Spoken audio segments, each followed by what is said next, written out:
ए emotional love story इला, जिसकी आंखें संध्या के आकाश जैसी थीं और हाथ एक गूंजन पक्षी के पंखों की नाजुक थरथराहट को थामे हुए थे।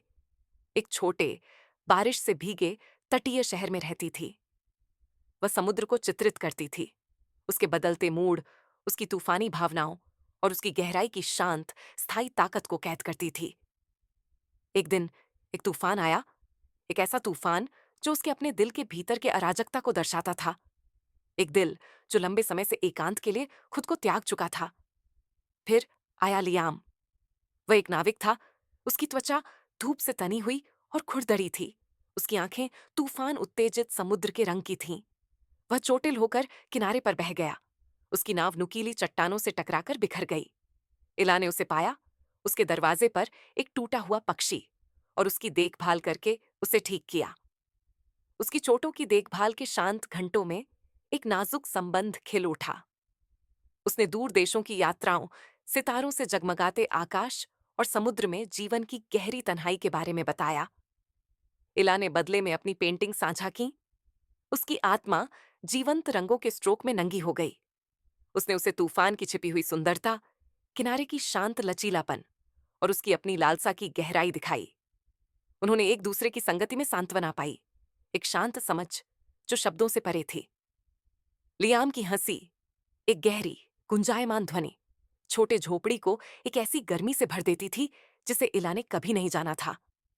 जिस तरह से उसने उसे देखा, एक कोमलता के साथ जिसने उसकी सांस रोक दी, उसके दिल के भीतर एक नया परिदृश्य चित्रित किया। लेकिन लियाम का ठीक होना एक मीठा कड़वा सिम्फनी था। समुद्र, उसका पहला प्यार, उसे वापस बुला रहा था। वह किनारे पर खड़ा था। हवा उसके बालों को लहरा रही थी। उसकी आंखें एक ऐसे दुख से भरी हुई थीं जो इला के अपने दुख को दर्शाती थीं। मुझे जाना होगा, उसने कहा। उसकी आवाज एक धीमी, कर्कश फुसफुसाहट थी। समुद्र, ये मेरा एक हिस्सा है। इला समझ गई। वह विशाल, अनियंत्रित महासागर के खिंचाव को जानती थी, जिस तरह से यह पोषण और उपभोग दोनों कर सकता था। वह जानती थी कि उसे वापस पकड़ना उसके पंखों को काटना, उसके भीतर जलने वाली आग को बुझाना होगा। तो जाओ, उसने कांपती हुई आवाज में फुसफुसाया, लेकिन मुझसे वादा करो कि तुम वापस आओगे। उसने उसका हाथ पकड़ा। उसकी खुरदरी उंगलियों ने उसकी हथेली की नाजुक रेखाओं को छुआ। मैं वादा करता हूं, उसने कहा। उसकी आंखें एक तीव्र, अटूट भक्ति से भरी हुई थीं। मैं सितारों का पीछा करते हुए तुम्हारे पास वापस आऊंगा, इला, हमेशा। वह रवाना हो गया। उसकी छाया क्षितिज में फीकी पड़ गई। इला को उसकी प्रतिज्ञा की गूंज और उसकी अनुपस्थिति के दर्द के साथ अकेला छोड़ दिया। उसने पेंटिंग करना जारी रखा। उसके कैनवस अब उसकी आंखों की याद, उसके हाथों की ताकत और उनके साझा प्रेम के विशाल, अंतहीन विस्तार से भरे हुए थे। साल बीत गए। मौसम एक पुरानी, अच्छी तरह से पसंद की गई किताब के पन्नों की तरह बदल गए।